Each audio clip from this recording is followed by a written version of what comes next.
Salut à tous et bienvenue sur V974. Je suis ravi de vous accueillir aujourd'hui pour un essai exceptionnel. Qui dit essai exceptionnel dit voiture exceptionnelle. Aujourd'hui, on est en présence du Jaguar I-Pace, qui est le premier Jaguar 100% électrique. Avant de vous en parler un petit peu plus en détail, on va faire un petit peu son éloge parce qu'il a quand même eu énormément de prix ces derniers mois et on ne peut pas passer à côté durant cet essai. Donc, il faut savoir que le I-Pace a été élu voiture de l'année il y a quelques mois au Salon de New York, mais avant ça, elle avait été élue voiture européenne de l'année, ainsi que voiture verte de l'année et design de l'année. Donc voilà, elle a été gâtée au niveau prix et il ne faut pas oublier que dans tous ces trophées qu'elle a eu, c'est le premier véhicule 100% électrique qui a le droit à autant de distinctions en tant que voiture de l'année. Pour ce qui est des spécificités techniques, on va parler d'une batterie de 90 kWh donnée pour 470 km WLTP, qui sera en partie une partie de notre essai aujourd'hui de calculer si cette estimation d'autonomie est proche du réel ou non. Et aussi, il faut parler puissance, puisque ce SUV de chez Jaguar est équipé de deux moteurs de 200 chevaux qui nous donnent un total de 400 chevaux en moteur électrique et en 4 roues motrices. Donc pleine puissance avec ce Jaguar. Donc de toute façon, c'est ce qu'il fallait pour porter ces 2 tonnes 100 qui équipent ce Jaguar, sûrement dû aux batteries. Il est assez lourd, donc 400 chevaux ne sera pas trop au niveau puissance, mais ce qui lui permet quand même d'atteindre le 0 à 100 en 4,8 secondes. Donc également, on va le calculer aussi aujourd'hui dans notre essai V974.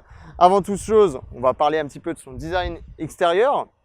Donc ce qui frappe au premier abord sur ce Jaguar, c'est cette entrée d'air monstrueuse qui est à l'avant, donc qui commence en fait ici et qui vient se terminer ici.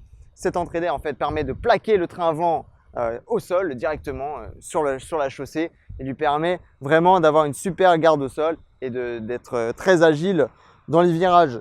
Pour ce qui est de la signature lumineuse, on retrouvera les phares avant qui ressemblent un petit peu à celui du F-Pace, donc qui je pense, la nouvelle signature lumineuse de chez Jaguar. On verra sur les prochains modèles si cette signature est conservée sur les prochains. Mais en tout cas, c'est une très belle signature à LED, donc qui permet aussi également de gagner un petit peu en autonomie. Voilà. Pour ce qui est des poignées, ça c'est assez marrant. Pour ceux qui connaissent bien Tesla, donc on pense que ces poignées ont été piquées à Tesla au niveau du design, puisqu'elle permet en fait d'ouvrir très simplement le véhicule, mais surtout d'être rétractable et donc de gagner en aérodynamisme et donc de gagner quelques kilomètres d'autonomie. Voilà. Pour ce qui est de l'arrière, on aura un petit peu à la façon de l'avant cet aileron, ce béquet qui vient également plaquer l'arrière du véhicule avec cette entrée d'air qui est également assez monstrueuse pour vraiment plaquer l'intégralité du véhicule sur la chaussée pour lui donner vraiment ce côté sport. Voilà, ensuite il y a l'arrière qui a été vraiment coupé au couteau. Vraiment, on est vraiment sur un cul très plat qui lui donne un train arrière assez spécifique à l'I-Pace et qui lui donne un peu ce côté très reconnaissable. Sur la signature lumineuse arrière, on reconnaîtra un petit peu les phares, un petit mélange entre le I-Pace, le E-Pace et un peu le XE. Mais cette petite signature vient déborder un petit peu, qui lui donne cette particularité, cette signature propre au I-Pace. Voilà un petit peu pour ce qui est du design extérieur et des spécificités un petit peu globales. Et là, je vais vous emmener à l'intérieur. Donc, c'est un intérieur très futuriste avec énormément d'écrans. On va voir tout ça ensemble. C'est parti. Donc voilà, on se retrouve à l'intérieur de ce Jaguar I-Pace. Donc la première chose qui frappe aux yeux quand on rentre dans ce Jaguar, c'est tous ces écrans. Il y en a partout. Et vraiment, ça donne ce côté un petit peu futuriste et c'est vraiment, on rentre vraiment dans un véhicule électrique connecté et multimédia. Donc ça, c'est très intéressant. On a un premier écran ici qui nous donne donc les mesures de conduite. Ensuite, on a l'écran multimédia qui vient ici se mettre au centre de la planche de bord. Et on a ce troisième petit écran juste en dessous qui permet d'avoir des raccourcis sur l'usage de la climatisation, le contrôle du multimédia et même du téléphone. Donc ça, c'est très pratique. Ça permet d'éviter de naviguer dans l'intégralité de l'écran du multimédia et d'avoir des petits raccourcis comme ça. Et on a aussi également, et ça c'est très rare, ces deux petits écrans dans les boutons, en fait, tout simplement, de l'utilisation de la climatisation. Ça va être deux petits écrans arrondis qui vont nous donner la température et la puissance de notre climatisation avec des petits raccourcis, avec ces petits boutons qui sont très bien faits. Au-delà de tous ces écrans, ils sont vraiment très jolis, très bonne résolution, très bonne qualité. On regrettera par contre qu'ils ne soient pas très intuitifs. Il y a énormément de menus, de sous-menus. Tout est personnalisable, donc ça a cet avantage d'être personnalisable. Mais même pour avoir la moindre petite information, il faut naviguer quelques temps. En tout cas, il y a vraiment, il y a un petit temps d'adaptation. C'est pas assez simplifié à notre avis. Ça n'a pas été fait trop de façon intuitive. Donc ça, voilà, c'est le seul petit bémol. Mais sinon, ces écrans sont vraiment très jolis, très bien faits, très lumineux. Il y a de la couleur, c'est très précis dans les données. Donc ça, c'est vraiment très intéressant. On est vraiment sur un véhicule bien équipé au niveau multimédia et intégration technologique. Tous ces écrans sont entourés de matériaux de très bonne facture. Là, on voit vraiment qu'on est chez Jaguar. On est sur du cuir. On est sur des plastiques moussés. On est vraiment sur quelque chose de très haut de gamme. Voilà, sur le volant, on a même des surpiqûres sur le cuir. On a des sièges en cuir, de surpiqués également, donc avec ce biton noir et blanc avec les surpiqûres qui est vraiment très joli. Et on a également ce toit panoramique qui a été fumé, donc qui apporte beaucoup de lumière quand il y a du soleil, mais le parti fumé évite qu'il fasse vraiment trop chaud dans l'habitacle malgré qu'il y ait ce grand toit panoramique.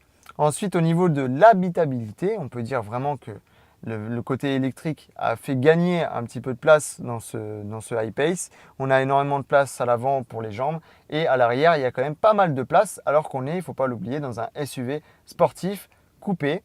Et n'est pas en reste la capacité du coffre, malgré que ce soit bien coupé justement à l'arrière. On pourrait penser qu'on ait un coffre qui a été coupé quant à lui aussi au niveau de sa capacité.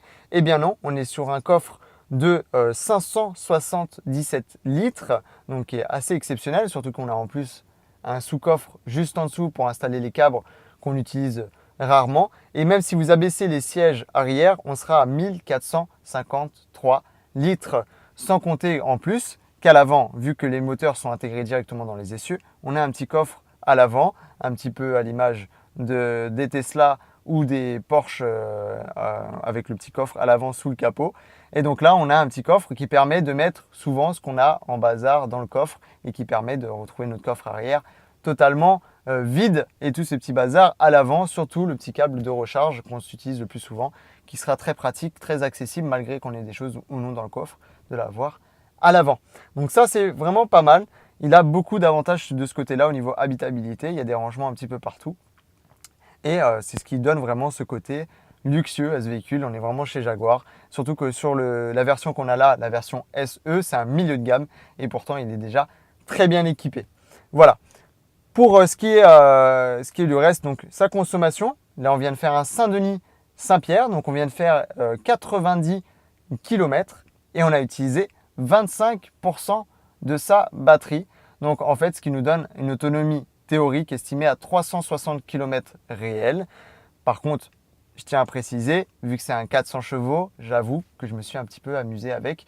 Donc ce n'est pas une autonomie proche réellement du quotidien où on va rouler avec les limitations de vitesse. On ne va pas vraiment taper dedans. Moi, je me suis vraiment amusé à utiliser 400 chevaux. Par contre, là, on va retourner à Saint-Denis par la route des Laves. Et là, je vais avoir une conduite un peu plus classique, traditionnelle et qui nous donnera une autonomie théorique un peu plus proche de l'autonomie du quotidien.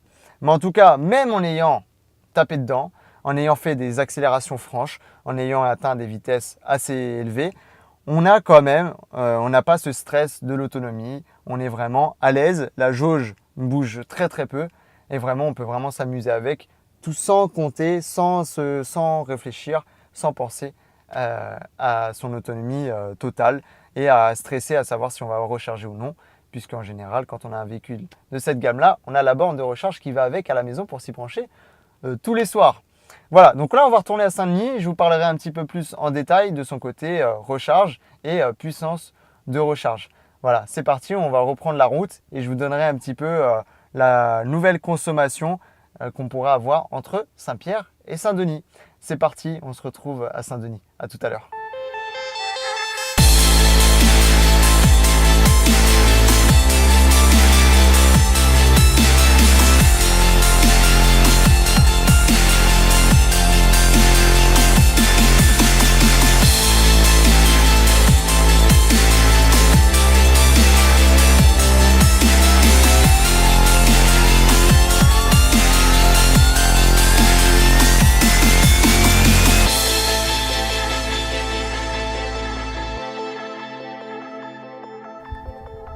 Donc voilà, on vient de traverser le tampon, la plaine des Cafres. On va maintenant se diriger vers donc, la plaine des Palmistes. On va redescendre directement sur Saint-Benoît. Donc on est vraiment au plus haut sommet qu'on peut avoir avant la descente. Donc on a eu une consommation assez spectaculaire. On a consommé 60 kWh au 100 km. C'est une consommation de fou. Il ne faut pas oublier qu'il fait 2 tonnes 100. Et donc même en pente, il est quand même très très lourd. Et donc il faut énormément de puissance pour réussir à le faire monter. Je l'avoue, j'ai quand même continué à m'amuser tout en montant à chaque fois qu'il y avait une voie de dépassement pour essayer de rouler un petit peu et profiter vraiment de ces 400 chevaux. Donc on a utilisé, pour être précis, 25% de la batterie pour faire 30 km. Donc c'est énorme, c'est vraiment une grosse consommation. Donc pour faire Saint-Pierre jusqu'à directement ici au col de Bellevue qui se trouve entre Saint-Pierre et Saint-Benoît. Voilà, donc maintenant on va faire l'inverse. On va descendre en direction justement de Saint-Benoît et on va voir la récupération et voir réellement ce qu'on aura consommé entre Saint-Pierre et Saint-Benoît qui va nous donner réellement la consommation sur une montée après une descente. Voilà, c'est parti, on va descendre en espérant que le gros bébé récupère pas mal d'énergie. C'est parti, à tout à l'heure.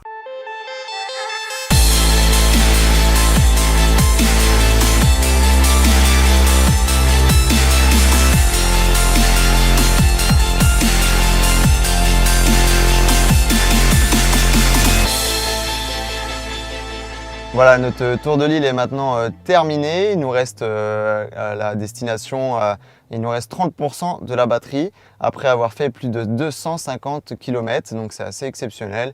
On a utilisé seulement 70% de la batterie, pourtant on est bien passé par les plaines, en passant par la plaine des Cafres et la plaine des Palmistes.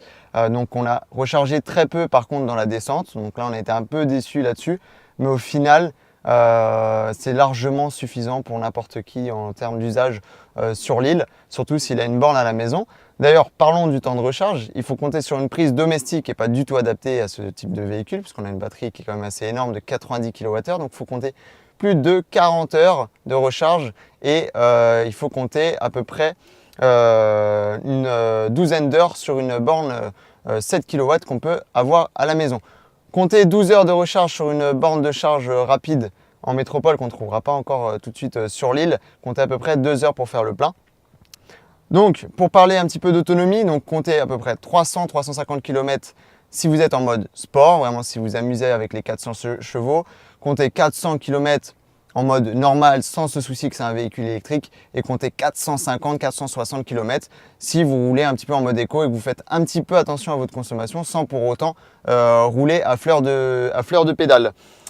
Ensuite, tout ce qu'on a apprécié pendant cet essai, c'est toutes les aides à la conduite. Il y a une sorte de un petit peu de pilote automatique entre guillemets, donc suivi de ligne avec régulateur adaptatif qui fonctionne très très bien. Vous pouvez même lever les mains pendant quelques secondes. L'ordinateur de bord vous reprend à l'ordre comme quoi il faut remettre les mains sur le volant. Mais en fait, il n'y a même plus besoin de tourner le volant et ça suit les courbes et ça marche très bien. Et ça, c'est vraiment un petit plus. Ensuite, il y a l'option caméra 360, une option qu'on avait également vue sur la Nissan Leaf deuxième génération. Donc on a l'impression qu'il y a un drone au-dessus du véhicule et qui filme juste au-dessus de la voiture, qui permet d'avoir tout ce qui se passe au sol. Donc même tout ce qu'on ne voit pas dans les rétros et dans les caméras de recul, on le voit sur la caméra 360. Donc ça, c'est une très bonne option. Ensuite, il y a l'option Park Assist. Malheureusement, on n'a pas eu l'occasion de l'essayer puisque les lignes n'étaient pas assez tracées dans les endroits où on s'est arrêté. Mais il y a l'option Park Assist où il suffit de cliquer sur l'option, de choisir la place où on veut se garer et la voiture va se garer toute seule. Ensuite, il y a aussi les petites options angle mort directement affichées dans les rétroviseurs. Donc ça, c'est assez pratique quand vous voulez doubler ou que vous voulez changer de voie. C'est une petite aide à la conduite et vu le gabarit, je peux vous avouer que c'est pas en trop. Voilà pour ce qui est un petit peu de notre conduite. Comme vous avez pu le voir, on a fait un tout petit peu de baroudeur. Malheureusement, la piste qu'on voulait utiliser pour faire du hors-piste n'était pas disponible pendant notre essai. Donc, on vous a montré un petit peu les images sur un terrain un petit peu cabossé. Donc, il s'en sort vraiment très très bien, hein. Les suspensions pneumatiques avec donc cette aide électronique permet de bien supprimer pas mal de bosses, même si on trouve qu'au niveau suspension c'est un petit peu rigide, mais sinon on est tout le temps bien installé. Ça donne envie de faire beaucoup de routes et je peux vous dire que ce Tour de l'Île c'est extrêmement bien passé au niveau confort. On est vraiment très bien. Voilà. Parlons un petit peu des prix. Donc, ce véhicule, ce Jaguar I-Pace commence à 78 000 € pour la version la plus basique, donc la version S. La version qu'on a pu avoir aujourd'hui à l'essai est la version SE à 90 000 €. Et ensuite, on peut aller jusqu'à 98 000 € pour la version HSE. Bien sûr, tous ces tarifs que j'annonce sont avec les 6 000 € de bonus déduits. Voilà, donc il va falloir casser la tirelire pour s'en offrir une, mais il ne faut surtout pas oublier que quand on compare avec les modèles équivalents en thermique, 400 chevaux, 4 roues motrices avec ce gabarit-là, à La Réunion, je peux vous dire que vous ne trouverez aucun véhicule dans cet ordre de prix-là pour un équivalent, surtout pour cette finition-là haut de gamme. Donc en fait, c'est assez cher, mais en fait, c'est comparé à ses concurrents, il n'y a rien de comparable à ce prix-là. Voilà. Donc j'espère que cet essai vous a plu. Je tenais à remercier Jaguar Réunion Colors, le groupe Colors, de nous avoir prêté gentiment ce véhicule exceptionnel. Je tenais également à remercier Pierre Marchal pour le prêt du matériel, toute l'équipe bénévole de V974 pour le tournage. Voilà, j'espère vraiment que cet essai vous a plu. On se retrouve très bientôt pour l'essai du Kia e-Niro qui est arrivé sur l'île il y a quelques jours sur les quais du port et qu'on aura à l'essai dans quelques semaines. Donc ça, c'est à venir également sur V974.